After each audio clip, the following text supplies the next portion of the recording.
Modi tariff deal ಕುದುರಿಸಿದ್ದು ಅದಾನಿಗಾಗಿಯೇ. ದೇಶಗಳು ಡೀಲ್ ಮಾಡಿಕೊಂಡ್ರೆ ಅದು ವ್ಯಾಪಾರ ಒಪ್ಪಂದ ಅಂತ ಕರೀತಾರೆ. ಇದು ಬಹುತೇಕ ಸಮಯ ನೈತಿಕತೆಯ ಪರಿಧಿಯನ್ನ ಮೀರೋದಿಲ್ಲ.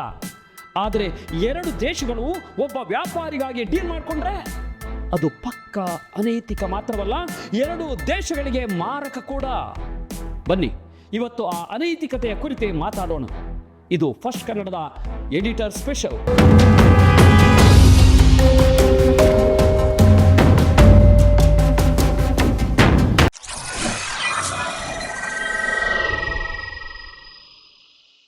ಗೆಳೆಯರು, ಇತ್ತೀಚೆಗೆ ನೀವು ಟಾರಿಫ್ ಅಥವಾ ಸುಂಕದ ಬಗ್ಗೆ ವಿಪರೀತವಾಗಿ ಕೇಳಿಯೇ ಇರ್ತೀರಿ. ಈ ಡೊನಾಲ್ಡ್ ಟ್ರಂಪ್ ಅನ್ನೋ ಮಹಾಶಯ ಸೆಕೆಂಡ್ ಟೈಮ್ ಅಮೆರಿಕದ ಅಧ್ಯಕ್ಷನಾಗಿ ಬಂದ ಮೇಲಂತೂ ತಗೋ ಟಾರಿಫ್, ತಗೋ ಸುಂಕ ಅಂತ ಸಿಕ್ಕ ದೇಶಗಳ ಮೇಲೆಲ್ಲ ಹಾಕುತ್ತಾ ತನ್ನನ್ನ ತಾರೀಫ್ ಮಾಡದ, ಅಂದ್ರೆ ತನ್ನನ್ನು ಹೊಗಳದ ದೇಶಗಳನ್ನ ಸುಂಕದ ಅಳುಕಿನಲ್ಲಿ ಇರಿಸುವುದೇ ಈ ಟ್ರಂಪ್ ಮಹಾಶಯ ಕಂಡುಕೊಂಡಿರುವ ಮಹಾ ಅಸ್ತ್ರ. ಆ ಅಸ್ತ್ರ ಇವತ್ತು ಭಾರತದ ಕಂಪನಿಗಳನ್ನ ನಡುಗಿಸುತ್ತಿದೆ. ಈ ಟ್ರಂಪ್ ಮಲಗುವ ಮುನ್ನ ಒಂದು ಟ್ಯಾರಿಫ್ ಏರಿದ್ರೆ ಮಲಗಿ ಎದ್ದ ಮೇಲೆ ಮತ್ತೊಂದು ಟ್ಯಾರಿಫ್ ಹಾಕ್ತಿದ್ದಾನೆ. ಆತನ ಆಟಾಟೋಪಕ್ಕೆ ಭಾರತದ ಉದ್ಯಮಿಗಳ ನಿದ್ದೆಯೇ ಹೋಗಿಬಿಟ್ಟಿದೆ. ಹೀಗಿರುವಾಗ ಯಾರೋ ಒಬ್ಬ ಆಸಾಮಿ, ಆತ CA LLB ಮಾಡಿದ್ದಾನೆಂದು ಹಾಕಿಕೊಂಡಿರುವ ವ್ಯಕ್ತಿ ಟ್ಯಾರಿಫ್ ಹಾಕಿದರೆ ಅದನ್ನು ಅಮೆರಿಕದಲ್ಲಿರುವ ಜನ ಕಟ್ತಾರೆ, ನಮ್ಗೆ ಯಾಕೆ ಚಿಂತೆ ಅನ್ನುವ ಅರ್ಥದಲ್ಲಿ ಟ್ವೀಟ್ ಮಾಡಿದ್ದಾನೆ. ಅಮೆರಿಕ ತನ್ನ ಸುಂಕವನ್ನ 18% ಇಳಿಸಿದ ನಂತರ ಮೋದಿಯವರನ್ನ ಅವರ ಕ್ಯಾಬಿನೆಟ್ ಸನ್ಮಾನ ಮಾಡಿದ ಫೋಟೋ ಸುದ್ದಿ ಕೂಡ ಓಡಾಡ್ತಿದೆ. ಪರಿಸ್ಥಿತಿ ಎಷ್ಟು ಹದಗೆಟ್ಟಿದೆ ನೋಡಿ. ಚಾರ್ಟೆಡ್ ಅಕೌಂಟೆಂಟ್ ಆಗಿರುವ ಆತನಿಗೆ ಅಂತಾರಾಷ್ಟ್ರೀಯ ಸುಂಕ ವ್ಯವಹಾರದ ABCD ಗೊತ್ತಿಲ್ಲ. ಇನ್ನು ನಮ್ಮ ಕ್ಯಾಬಿನೆಟ್ ಮಂತ್ರಿಗಳಿಗೂ ಗೊತ್ತೇ ಇಲ್ಲ ಬಿಡಿ. ಇನ್ನು ಅವರನ್ನ ಅನುಸರಿಸುವ ಅನುಯಾಯಿಗಳಿಗೆ ಅಂದ್ರೆ ಅಂಧಭಕ್ತರಿಗೆ ಗೊತ್ತಿರೋಕೆ ಚಾನ್ಸೇ ಇಲ್ಲ. No way. ಬನ್ನಿ ಅದಾನಿ ಹಗರಣಗಳನ್ನು ಪೋಸ್ಟ್ ಮಾರ್ಟಮ್ ಮಾಡುವ ಮುನ್ನ ಈ ಸುಂಕದ ವ್ಯವಹಾರವನ್ನ ಸರಳವಾಗಿ ಬಿಡಿಸಿಬಿಡೋಣ. ನಮ್ಮ ಹಳ್ಳಿಯ ರೈತ ರಾಮಣ್ಣ ಬೆಳೆದ ಟೊಮೆಟೊವನ್ನ ಪಕ್ಕದ ಟೌನ್ ಮಾರುಕಟ್ಟೆಗೆ ಮಾರೋಕೆ ತಗೊಂಡು ಹೋಗ್ತಾನೆ ಅಂದ್ಕೊಳ್ಳಿ. ಟೌನ್ ಎಂಟ್ರೆನ್ಸ್ ನಲ್ಲಿ ಒಬ್ಬ ಗೇಟ್ ಕೀಪರ್ ಇದ್ದು ಒಳಗೆ ಬರೋಕೆ 50% ಟ್ಯಾಕ್ಸ್ ಅಂದ್ರೆ ಸುಂಕ ಕಟ್ಟಬೇಕು ಅಂತಾನೆ ಅನ್ಕೊಳ್ಳಿ. ರಾಮಣ್ಣ 100 ರೂಪಾಯಿಗೆ ಮಾರೋ ಟೊಮೆಟೊಗೆ ಈಗ 50 ರೂಪಾಯಿ ಟ್ಯಾಕ್ಸ್ ಸೇರಿ ಟೌನ್ ಜನರಿಗೆ ಅದು 150 ರೂಪಾಯಿ ಸಿಗುತ್ತೆ. ಆ 50 ರೂಪಾಯಿ ಎಕ್ಸ್ಟ್ರಾ ಟ್ಯಾಕ್ಸ್ ಕಟ್ಟೋದು ಟೌನ್ ಜನ ಅಲ್ವಾ? ರಾಮಣ್ಣನಿಗೆ ನಷ್ಟ, ಅವನ ಜೇಬಿಂದ ಹೋಗಲ್ಲ ಅನ್ನೋದು ಅಂಧಭಕ್ತರ ವಾದ. ಕೇಳೋಕೆ ಸರಿ ಅನ್ಸುತ್ತೆ ಅಲ್ವಾ? ಸಖತ್ತಾಗಿ ಹೇಳ್ದಾಗರು ಅನ್ಸುತ್ತೆ ಅಲ್ವಾ? ಆದ್ರೆ ಇಲ್ಲೇ ಇರೋದು ನೋಡಿ ಟ್ವಿಸ್ಟು. ಟೊಮ್ಯಾಟೊ ಬೆಲೆ 150 ರೂಪಾಯಿ ಆದ್ರೆ ಟೌನ್ ಜನ ಅಯ್ಯೋ ಇಷ್ಟು ರೇಟಾ, ಬೇಡ ಬಿಡು, ನಾವು ಲೋಕಲ್ ಟೊಮೆಟೊ ತಗೊಳ್ತೀವಿ ಅಥವಾ ಟೊಮೆಟೊನೇ ತಿನ್ನಲ್ಲ ಅಂತ ಸುಮ್ಮನಾಗ್ತಾರೆ. ಆಗ ಏನಾಗುತ್ತೆ? ರಾಮಣ್ಣನ ಟೊಮೆಟೊ ಸೇಲ್ ಆಗಲ್ಲ, ಅದು ಕೊಳಿತು ಹೋಗುತ್ತೆ. ವ್ಯಾಪಾರ ಇಲ್ಲದೆ ರಾಮಣ್ಣನಿಗೆ ನಷ್ಟ ಆಗುತ್ತೆ. ಅದಕ್ಕೆ ರಾಮಣ್ಣ, ಸ್ವಾಮಿ ದಯವಿಟ್ಟು ಟ್ಯಾಕ್ಸ್ ಕಡಿಮೆ ಮಾಡಿ, 18% ಮಾಡಿ ಸಾಕು, ಜನ ಕೊಂಡ್ಕೊಳ್ತಾರೆ, ನನಗೂ ವ್ಯಾಪಾರ ಆಗುತ್ತೆ ಅಂತ ನೆಗೋಷಿಯೇಟ್ ಮಾಡ್ತಾನೆ. ಇದನ್ನೇ ಇಂಟರ್ನ್ಯಾಷನಲ್ ಟ್ಯಾರಿಫ್ ಪಾಲಿಸಿ ಅನ್ನೋದು ಫ್ರೆಂಡ್ಸ್. ಅಮೆರಿಕ ಟ್ಯಾಕ್ಸ್ ಹಾಕಿದ್ರೆ ಅಮೆರಿಕದ ಜನ ನಮ್ಮ ವಸ್ತುಗಳನ್ನು ಕೊಳ್ಳೋದು ನಿಲ್ಲಿಸ್ತಾರೆ. ಆಗ ನಮ್ಮ ದೇಶದ ಕಂಪನಿಗಳಿಗೆ ವ್ಯಾಪಾರ ಬಿದ್ದು ಹೋಗುತ್ತೆ, ದೇಶ ದಿವಾಳಿ ಆಗುತ್ತೆ. ಗೆಳೆಯರೆ, ಇದೆಲ್ಲ ಎಷ್ಟು ಸಿಂಪಲ್ ನೋಡಿ. ಆದರೆ ಇಷ್ಟೇ ಸಿಂಪಲ್ ಆಗಿದ್ದಿದ್ರೆ ಈ ಎಪಿಸೋಡ್ ಮಾಡೋ ಅಗತ್ಯವೇ ಇರ್ತಿರ್ಲಿಲ್ಲ. ಕಳೆದ 4-5 ತಿಂಗಳಿಂದ ಅಮೆರಿಕ ಭಾರತದ ಮಧ್ಯೆ ನಡೆಯುತ್ತಿರುವ ಈ ಟ್ಯಾರಿಫ್ ಚೌಕಾಶಿಯ ಒಳಹೊಕ್ಕು ನೋಡಿದ್ರೆ ಬೇರೆದೇ ವಾಸನೆ ಮೂಗಿಗೆ ಬಡಿಯುತ್ತೆ. ಆ ವಾಸನೆ ಅದಾನಿ ಅದಾನಿ ಅದಾನಿ ಅಂತ ಒಂದೇ ಸಮ ಕೂಗು ಹಾಕ್ತಿದೆ. ಹೌದು ಫ್ರೆಂಡ್ಸ್, ಅದಾನಿ ಅಮೆರಿಕದ ಲಂಚ ಹಗರಣದಲ್ಲಿ ಸಿಕ್ಕಿ ಹಾಕಿಕೊಂಡಿದ್ದಾರೆ. ಇವತ್ತಲ್ಲ ನಾಳೆ ಅರೆಸ್ಟ್ ಆಗಬಹುದು. ವೆನಿಜುವೆಲಾ ಅಧ್ಯಕ್ಷನನ್ನ ಎತ್ತಾಕೊಂಡು ಹೋದಂತೆ ಅಮೆರಿಕದ FBI ಏಜೆನ್ಸಿ ಸೀದಾ ಇಂಡಿಯಾಗೆ ಬಂದು ಅದಾನಿಯನ್ನ ಕಿಡ್ನಾಪ್ ಮಾಡಿಕೊಂಡು ಹೋಗಬಹುದು ಅಂತ ಕಾದಿದ್ದೇ ಬಂತು. ಹೀಗೆ ಕಾಯ್ತಿರುವ ನಡುವಲ್ಲೇ ಟ್ಯಾರಿಫ್ ಚೌಕಾಶಿ, ರಷ್ಯಾ ಎಂಟ್ರಿ, ಇರಾನ್ ಮೇಲಿನ ದಾಳಿಯ ಬೆದರಿಕೆ ಎಲ್ಲವೂ ನಾಟಕೀಯವಾಗಿ ನಡೆದೇ ಹೋದು. ಈಗ ಅಮೆರಿಕ ತನ್ನ ಪ್ರಾಡಕ್ಟ್ಗಳಿಗೆ ಯಾವುದೇ ಸುಂಕ ಕಟ್ಟದೆ ಆರಾಮವಾಗಿ ಭಾರತದಲ್ಲಿ ತನ್ನ ಮಾರುಕಟ್ಟೆಯನ್ನು ವಿಸ್ತರಿಸಿಕೊಂಡು ಡಾಲರನ್ನು ಮತ್ತಷ್ಟು ಕೊಬ್ಬಿಸಬಹುದು. ಭಾರತದಲ್ಲಿ ಉತ್ಪಾದನೆಯಾಗುವ ಸಣ್ಣ ಪುಟ್ಟ ಐಟಮ್ಗಳಿಗೂ 18-30% ವರೆಗೂ ಸುಂಕ ಕಟ್ಟಿ ಅಮೆರಿಕದಲ್ಲಿ my dear brothers and sisters, Atmanirbhar ಭಾರತದ ಐಟಮ್ ತಗೊಳ್ಳಿ ಪ್ಲೀಸ್ ಅಂತ ಅಂಗಲಾಚುವ ಸ್ಥಿತಿ ಬಂದೊದಗಿ ಹೋಗಿದೆ. ಸೂರ್ಯ ಜಗತ್ತಿಗೆ ಬೆಳಕು ನೀಡುವ ಶಕ್ತಿ. ಭಾರತ ಕೂಡ ಇದೇ ಸೂರ್ಯನ ಶಕ್ತಿಯನ್ನು ನಂಬಿ ವಿಶ್ವಗುರು ಆಗುವ ಕನಸು ಕಂಡಿತ್ತು. ಆದರೆ ಆ ಸೂರ್ಯನ ಬೆಳಕಿನ ಹೆಸರಿನಲ್ಲಿ ಕತ್ತಲ ಕೋಣೆಯಲ್ಲಿ ನಡೆದದ್ದು ಶತಮಾನದ ಅತಿ ದೊಡ್ಡ ಡೀಲ್. ಇದು ಬರೀ ದುಡ್ಡಿನ ಕಥೆಯಲ್ಲ, ಇದು ಪ್ರಜಾಪ್ರಭುತ್ವದ ಕೊಲೆ, ಕಗ್ಗೊಲೆ. ಹೌದು ಗೆಳೆಯರೆ, ಇವತ್ತು ನಾನು ಮಾತಾಡ್ತಿರೋದು ಭಾರತದ ಅತಿ ದೊಡ್ಡ ಉದ್ಯಮ ಸಮೂಹದ ಬಗ್ಗೆ ಮಾತ್ರವಲ್ಲ, ಭಾರತದ ಪ್ರತಿಯೊಬ್ಬ ಪ್ರಜೆಯ ಜೇಬಿನಿಂದ ಪರೋಕ್ಷವಾಗಿ ಹೋಗ್ತಿರುವ ಹಣದ ಬಗ್ಗೆ. 2024ರ ಕೊನೆಯಲ್ಲಿ ಮತ್ತು 2026ರ ಆರಂಭದಲ್ಲಿ ಅಮೆರಿಕದ ನ್ಯಾಯಾಲಯದಲ್ಲಿ ಸಿಡಿದ ಬಾಂಬ್ ಅದಾನಿ ಸಾಮ್ರಾಜ್ಯದ ಬುಡವನ್ನೇ ಅಲುಗಾಡಿಸಿದೆ. ಒಂದೆಡೆ 6,000 ಕೋಟಿ ಸಾಲ ಪಡೆಯಲು ಹೂಡಿಕೆದಾರರಿಗೆ ನೀಡಿದ ಸತ್ಯದ ಭರವಸೆ, ಇನ್ನೊಂದೆಡೆ ಸರ್ಕಾರಿ ಅಧಿಕಾರಿಗಳಿಗೆ ನೀಡಿದ 2,000 ಕೋಟಿ ಲಂಚ. ಇವೆರಡರ ನಡುವೆ ಸಿಲುಕಿದ್ದು ಭಾರತದ ಜನಸಾಮಾನ್ಯರು.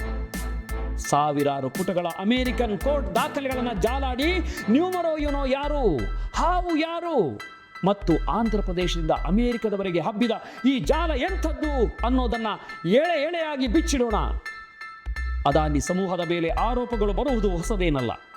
ಇದು ಒಂದು ಸರಣಿಯ ಮುಂದುವರಿದ ಭಾಗವಷ್ಟೇ. DRI ತನಿಖೆ ನಡೆಸಿದ ಕಲ್ಲಿದ್ದಲು ಆಮದು ಹಗರಣ, ಕೋಲ್ ಇಂಪೋರ್ಟ್ ಸ್ಕ್ಯಾಮ್, ಇದನ್ನಂತೂ ನಾವು ಮರೆಯುವಂತಿಲ್ಲ. ವಿದೇಶದಿಂದ ಕಲ್ಲಿದ್ದಲು ತರುವಾಗ ಬಿಲ್ಲನ್ನು ಹೆಚ್ಚಿಸಿ ತೋರಿಸಿ, ಅಂದ್ರೆ ಓವರ್ ಇನ್ವಾಯ್ಸಿಂಗ್, ವಿದ್ಯುತ್ ದರ ಏರಿಸಿದ ಆರೋಪ. ಪರಿಸರವಾದಿಗಳು ಎಷ್ಟೇ ವಿರೋಧಿಸಿದರೂ ಆಸ್ಟ್ರೇಲಿಯಾದ ಕಾರ್ಮಿಕಲ್ ಕಲ್ಲಿದ್ದಲು ಗಣಿ, ಕಾರ್ಮಿಕಲ್ ಮೈನ್ ಅನ್ನ ಅಲ್ಲಿನ ಸರ್ಕಾರಗಳ ಮೇಲೆ ಪ್ರಭಾವ ಬೀರಿ ಯೋಜನೆ ದಕ್ಕಿಸಿಕೊಂಡ ರೀತಿ ಜಾಗತಿಕವಾಗಿ ಚರ್ಚೆಯಾಗಿತ್ತು. ಅದಾನಿ ತನ್ನದೇ ಡಮ್ಮಿ ಕಂಪನಿಗಳ ಮೂಲಕ ತನ್ನ ಷೇರು ಮೌಲ್ಯವನ್ನು ಕೃತಕವಾಗಿ ಏರಿಸಿಕೊಂಡಿದೆ, ಅಂದ್ರೆ ಸ್ಟಾಕ್ ಮ್ಯಾನಿಪುಲೇಷನ್ ಮಾಡಿದೆ ಅಂತ ಜಗತ್ತಿಗೆ ಸಾರಿದ ಜನವರಿ 2023ರ ಹಿಂಡನ್ಬರ್ಗ್ ವರದಿ. ಆದರೆ ಗೆಳೆಯರೆ, ಈಗ ಅಮೆರಿಕದ ಡಿಪಾರ್ಟ್ಮೆಂಟ್ ಆಫ್ ಜಸ್ಟಿಸ್ ಅಂದ್ರೆ DOJ ಮತ್ತು ಸೆಕ್ಯೂರಿಟೀಸ್ ಎಕ್ಸ್ಚೇಂಜ್ ಕಮಿಷನ್ ಅಂದ್ರೆ SEC ಮಾಡಿರುವ ಆರೋಪ ಹಿಂದಿನ ಎಲ್ಲವನ್ನ ಮೀರಿಸುವಂತಿದೆ. ಯಾಕಂದ್ರೆ ಇಲ್ಲಿ ಸಾಕ್ಷ್ಯಗಳಿವೆ, ಇಲ್ಲಿ ವಾಟ್ಸಪ್ ಚಾಟ್ಗಳಿವೆ, ಎಕ್ಸೆಲ್ ಶೀಟ್ಗಳಿವೆ ಮತ್ತು ಕೋಡ್ ನೇಮ್ಗಳಿವೆ. ಈ ಕಥೆ ಶುರುವಾಗೋದೇ 2019-20ರಿಂದ.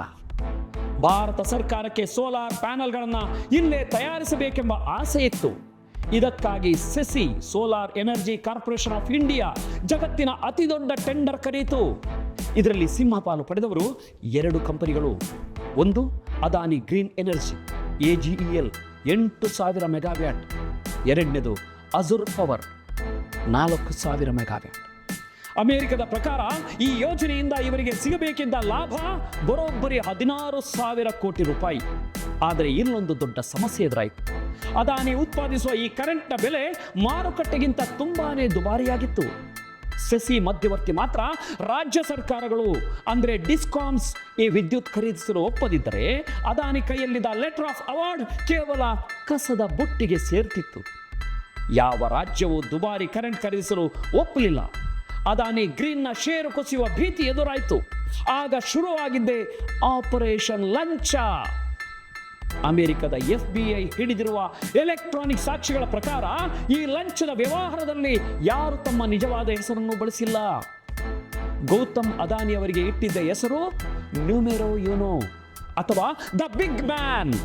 ವಿನೀತ್ ಜೈನ್ CEO ಅವರಿಗೆ ಇಟ್ಟಿದ್ದ ಹೆಸರು ಸ್ನೇಕ್, ಹಾವು ಅಥವಾ ವಿ.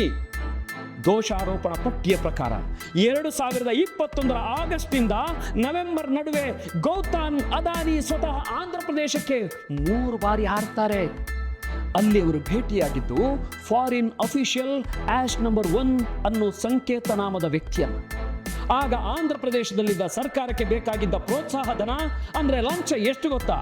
ಬರೋಬ್ಬರಿ 1,750 ಕೋಟಿ ರೂಪಾಯಿ. ಈ ಡೀಲ್ ಕುದುರಿದ ತಕ್ಷಣ ಏನಾಯ್ತು? ಆಂಧ್ರ ಸರ್ಕಾರ ಪವಾಡದ ರೀತಿಯಲ್ಲಿ 7,000 ಮೆಗಾವ್ಯಾಟ್ ವಿದ್ಯುತ್ ಖರೀದಿಸಲು ಒಪ್ಪಂದಕ್ಕೆ ಸಹಿ ಹಾಕಿತು. ಇದು ಸಾರ್ವಜನಿಕರ ಹಣದ ಲೂಟಿ ಅಲ್ಲದೆ ಇನ್ನೇನು. ಕೇವಲ ಆಂಧ್ರವಲ್ಲ, ಒಡಿಶಾ, ಛತ್ತೀಸ್ಗಢ, ತಮಿಳುನಾಡು ಮತ್ತು ಜಮ್ಮು ಕಾಶ್ಮೀರದಲ್ಲೂ ಇದೇ ತಂತ್ರ ಬಳಸಲಾಯಿತು ಅಂತ ಅಮೆರಿಕದ ಕೋರ್ಟ್ ದಾಖಲೆಗಳು ಹೇಳುತ್ತವೆ. ನೀವು ಕೇಳಬಹುದು, ಸರ್ ಲಂಚ ಕೊಟ್ಟಿದ್ದು ಭಾರತದಲ್ಲಿ, ಅಧಿಕಾರಿಗಳು ಭಾರತದವರು, ಕೇಸ್ ಯಾಕೆ ಅಮೆರಿಕದಲ್ಲಿ ಅಂತ. ಇಲ್ಲಿಯೇ ಇರೋದು ಅಸಲಿ ಟ್ವಿಸ್ಟ್. 2021ರಲ್ಲಿ ಇದೇ ಅದಾನಿ ಗ್ರೀನ್ ಕಂಪನಿ ಅಮೆರಿಕದ ಷೇರುಪೇಟೆಗೆ ಹೋಗಿ ನಮಗೆ ಹಣ ಕೊಡಿ, ನಾವು ಹಸಿರು ವಿದ್ಯುತ್ ಮಾಡ್ತೇವೆ ಅಂತ ಕೇಳಿತು. ಆಗ ಅವರು ಹೂಡಿಕೆದಾರರಿಗೆ ಒಂದು ಲಿಖಿತ ಪತ್ರ ಅಂದ್ರೆ ಆಫರಿಂಗ್ ಸರ್ಕ್ಯುಲರ್ ಕೊಟ್ಟರು. ಅದರಲ್ಲಿ ಏನು ಬರ್ತಿತ್ತು ಗೊತ್ತಾ? ನಾವು ಭ್ರಷ್ಟಾಚಾರದ ಬಗ್ಗೆ ಶೂನ್ಯ ಸಹಿಷ್ಣುತೆ ಅಂದ್ರೆ 0 ಟಾಲರೆನ್ಸ್ ಹೊಂದಿದ್ದೇವೆ. ನಾವು ಯಾರಿಗೂ ಲಂಚ ಕೊಡೋದಿಲ್ಲ. ಒಂದು ಕಡೆ ಆಂಧ್ರದಲ್ಲಿ ಅಧಿಕಾರಿಗಳಿಗೆ ಕೋಟಿ ಕೋಟಿ ಲಂಚದ ಆಫರ್ ಕೊಡ್ತೀವಿ, ಇನ್ನೊಂದು ಕಡೆ ಅಮೆರಿಕದ ಹೂಡಿಕೆದಾರರಿಗೆ ನಾವು ಸತ್ಯ ಹರಿಶ್ಚಂದ್ರರು ಅಂತ ಹೇಳಿ $750 ಮಿಲಿಯನ್ ಅಂದ್ರೆ ಸುಮಾರು 6,000 ಕೋಟಿ ರೂಪಾಯಿ ಎತ್ತಿದ್ರು. ಇದರಲ್ಲಿ ಅಮೆರಿಕನ್ನರ ಹಣವೂ ಇತ್ತು. ಸುಳ್ಳು ಹೇಳಿ ಅಮೆರಿಕನ್ನರ ಹಣ ಪಡೆದಿದ್ದೇ ಈಗ ಅವರ ಕುರಳಿಗೆ ಉರುಳಾಗಿದೆ. ಇದಕ್ಕೆ ಅಲ್ಲಿನ ಕಾನೂನಿನಲ್ಲಿ ವೈರ್ ಫ್ರಾಡ್ ಅಥವಾ ಸೆಕ್ಯೂರಿಟೀಸ್ ಫ್ರಾಡ್ ಅಂತಾರೆ. ಈ ಕಥೆಯಲ್ಲಿ ಇನ್ನೂ ಒಂದು ಪಾತ್ರವಿದೆ, ಅದು ಅಜುರ್ ಪವರ್. ಇದು ನ್ಯೂಯಾರ್ಕ್ ಸ್ಟಾಕ್ ಎಕ್ಸ್ಚೇಂಜ್ ನಲ್ಲಿತ್ತು. ಲಂಚದ ಹಣದಲ್ಲಿ ಇವರದು ಪಾಲಿದೆ ಅಂತ ಅದಾನಿ ಅಜುರ್ ಅಧಿಕಾರಿಗಳನ್ನ ಬೆದರಿಸಿದರು ಎನ್ನಲಾಗಿದೆ. ಲಂಚ ಕೊಡಲು ನೇರವಾಗಿ ಹಣವಿಲ್ಲದಿದ್ದಾಗ ಅಜುರ್ ಪವರ್ ತನ್ನ ಕೈಯಲ್ಲಿದ್ದ ಒಂದು ಲಾಭದಾಯಕ ಪ್ರಾಜೆಕ್ಟ್ ಅನ್ನ ಅದಾನಿಗೆ ಬಿಟ್ಟು ಕೊಟ್ಟಿತು. ಇದನ್ನೇ ಅವರು ಕಮರ್ಷಿಯಲಿ ಡ್ಯೂಯಬಲ್ ಡೀಲ್ ಅಂತ ಕರೆದರು. ಅಂದರೆ ಲಂಚವನ್ನ ಪ್ರಾಜೆಕ್ಟ್ ರೂಪದಲ್ಲಿ ತೀರಿಸುವ ಹುನ್ನ.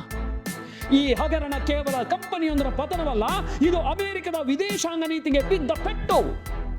ಚೀನಾವನ್ನ ಮಟ್ಟ ಹಾಕಲು ಅಮೆರಿಕ ಶ್ರೀಲಂಕಾದಲ್ಲಿ ಅದಾನಿ ಬಂದರಿಗೆ $553 ಮಿಲಿಯನ್ ಸಾಲ ಕೊಡಲು ಮುಂದಾಗಿತ್ತು.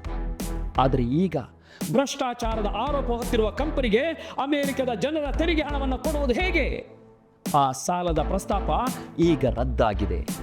ಈಗ 2026ರ ಲೇಟೆಸ್ಟ್ ಅಪ್ಡೇಟ್ ಏನು ಗೊತ್ತಾ?